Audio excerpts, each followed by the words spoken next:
Salut les Strong, bienvenue dans cette vidéo et aujourd'hui on va parler des origines du Strongman de l'Antiquité jusqu'à aujourd'hui. Effectivement, il faut savoir que le Strongman date depuis l'Antiquité. Déjà à cette époque, des compétitions de force informelles et de défis physiques étaient organisées pendant des fêtes ou des rassemblements communautaires.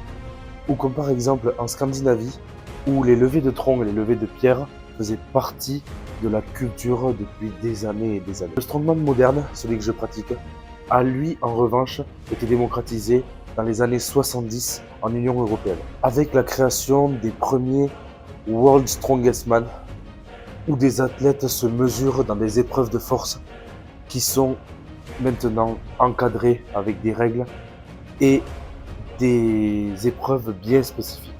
Depuis les années 70, ce sport connaît un succès à l'international, du coup plus principalement en Europe et aux États-Unis, avec l'apparition d'athlètes toujours plus énormes et toujours plus forts, comme par exemple Eddie Hall, qui a, je le rappelle, réalisé un soulevé de terre à 500 kg, et Thorbjornson, réalisant un soulevé de terre à plus de 500 kg, avec des épreuves qui sont de plus en plus folles, comme le tiré d'avion, le tiré de camion, ou toute autre épreuve que nous avons de nos jours. Petit secret entre nous.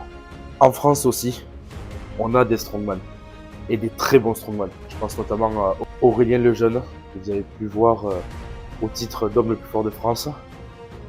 Et du coup, nous avons des pros, des amateurs.